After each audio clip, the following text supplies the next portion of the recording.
புறப்பட போகலாம். என் தந்தையாரை காண வேண்டி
இந்த 56 தேசங்களையும் கட்டி ஆளக்கூடிய துரியோதனின் மகன் இளைய குமாரனுக்கு உன்னை மனைவியால் ஆக்க வரியம் பெற்றிருக்கிறேன். அப்படியா? அப்பா தந்தையே அந்த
அப்பா தந்தையே எப்படி என்றால் அந்த வசனம் உங்கள் நாவில் இருந்து உச்சரிக்கும் பொழுது என் அங்கம் எல்லாம் பதறலாகிறது.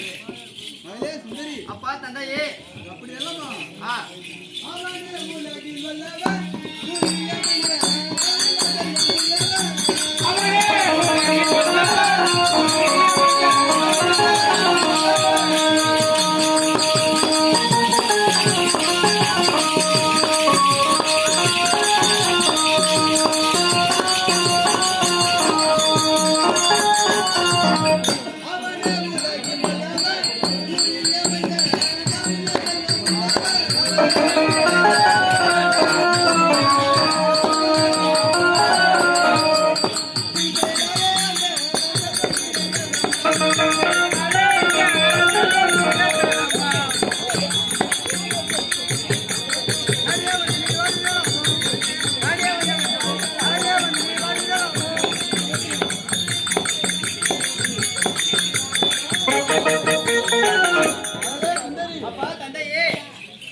விட இந்த உலகத்தில் செல்ல செழிப்பில் ஏறமா இருக்கிறார்கள். அப்படியா? ஆகியால் அவன் மகன் ரத்னகுமாரனை மனது கொண்டு நீ என்றும் செல்ல செழிப்புடன் வாழ வேண்டும் என் அருமை மகளே. அப்படியா? அப்பா தந்தையே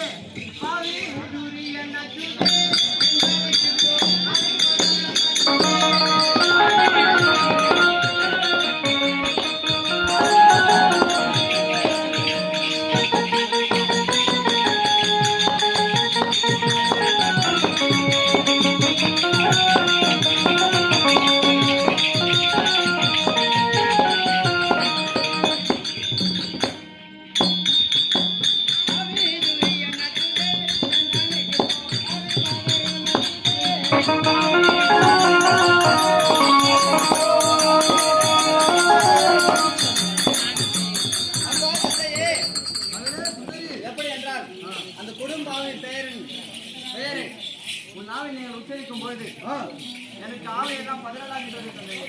ஏன் அப்பா தந்தையே தந்தையே உன்னை போலே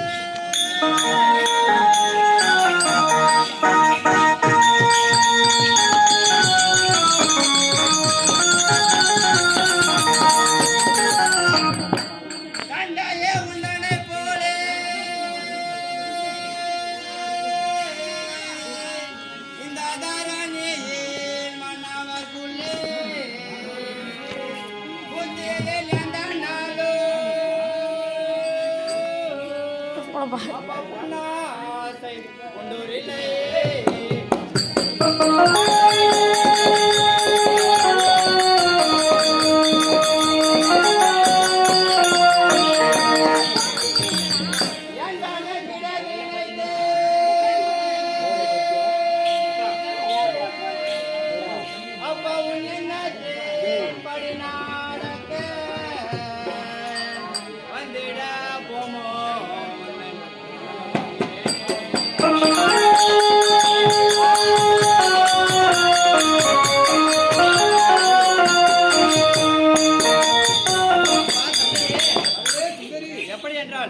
இந்த பஞ்சாயத்தில் உள்ள பூமண்டலத்தில் உள்ள யாவருமே உன்னை போல் பொன்னாசை கொண்டதில்லை தந்தையே.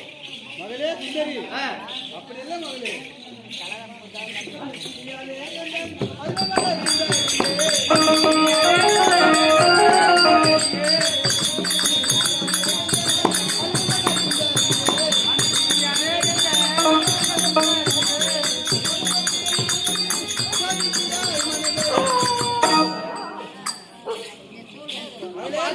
அப்பா தந்தையே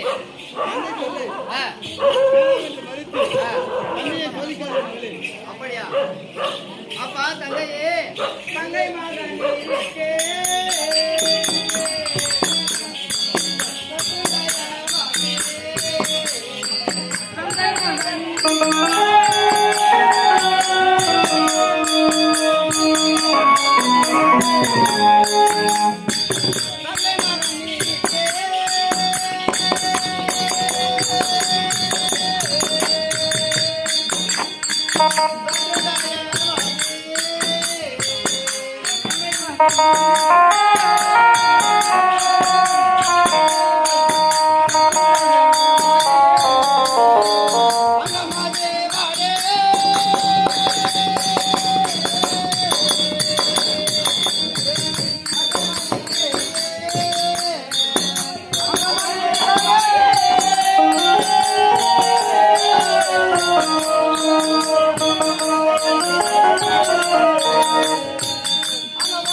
மகன் என் அபிமன்யு மாமா இருக்கும் பொழுது என்னை அந்த கொடும் பாவை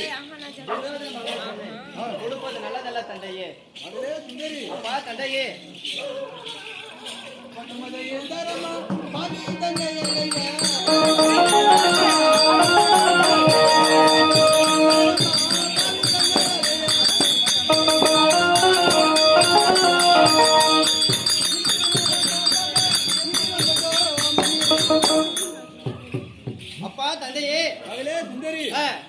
அவர்களோ நாடு நகரத்தை எழுந்து காடோடு என்று வாழ்ந்து கொண்டு வருகிறார்கள். அப்படியா? ஆகையால் அப்படி ஒருப்பட்ட ஒரு கஷ்டமும் நஷ்டமும் உனக்கு வேண்டாம் மகளே. அப்படியா? அப்பா தந்தையே என் அத்தை மகன்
என் அத்தை மகள் என் அபிமன்யு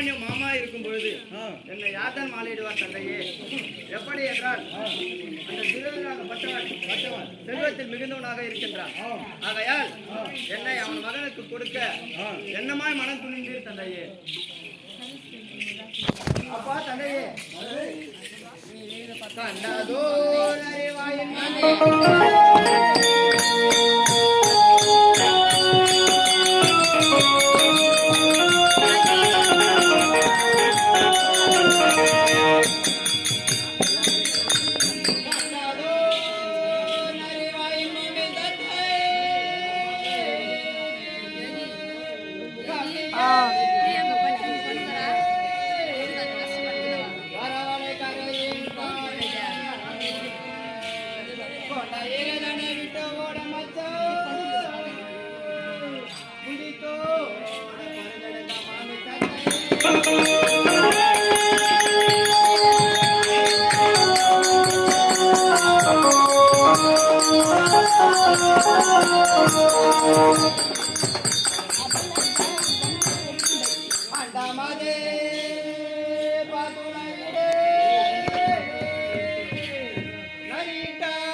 இந்த உலகத்தில் உள்ள அனைத்து ஜீவராசிகளுக்கும் கதை சொல்வதற்கு நீங்கள். ஆகையால் உமது மகனாக இருக்கக்கூடிய நான் உமக்கு ஒரு சிறிய கதை சொல்ல விருப்பப்படுகிறேன். மகளே சுந்தரி, எப்படி என்றாரா தந்தைக்கு நீ கதை சொல்ல போகிறாய்? ஆமாம் தந்தையே. பெருமகளே, எப்படி என்றால் ஒரு நரியாகப்பட்டது மாமிசத்துண்டை கவிக்கொண்டு இறால் என்று சொல்லக்கூடிய நதிக்கரை ஓரத்திலே சென்று கொண்டிருந்ததாம். அப்பொழுது அந்த நதிக்கரையில் இருந்த ஓரத்தில் மச்சமாகப்பட்டது சொல்லக்கூடிய மீனாகப்பட்டதோ நதிக்கரையின் ஓரத்தில் குதித்துக் கொண்டிருந்ததாம். அதை பார்த்து நரியாகப்பட்டதோ ஐயோ மச்சமாகப்பட்டதோ குதித்துக் கொண்டிருக்கின்றது. மச்சத்தை பொசித்து விட்டு பின்பு வந்து மாமிசத்தை பொசிக்கலாம் என்று எண்ணி மாமிச துண்டை கீழே வைத்து விட்டு மச்சத்தை திருப்பி ஓட்டமாக ஓடி சென்றதாம். அப்பொழுது இந்த மச்சமாகப்பட்டதோ மீண்டும் துள்ளி நதிக்கரையிலே விழுந்து விட்டதாம். இதனை மேலே பார்த்துக் கொண்டிருந்த கருடனாகப்பட்டவரோ மாமிச துண்டை தள்ளிக்கொண்டு பறந்து சென்று விட்டதாம். அப்பொழுது இந்த நெறியாகப்பட்டதோ மச்சம் என்று சொல்லக்கூடிய மீன் இல்லை என்று எண்ணி மாமிச துண்டை எடுக்க ஓட்டோட்டமாக ஓடிக்கொண்டே வந்ததாம்.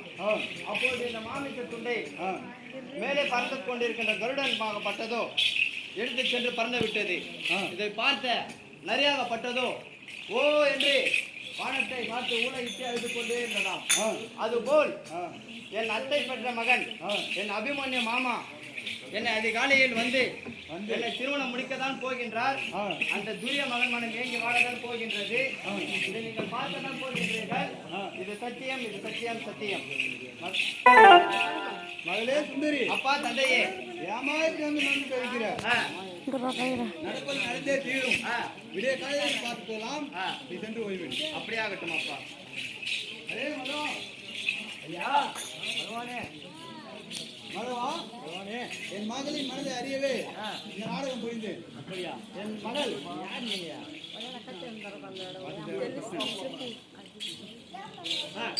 என் மகள் அர்ஜுனின் மகன் அபிமன்யு தான் விரும்புகிறார். என் மகள் அறிய மாட்டாள்.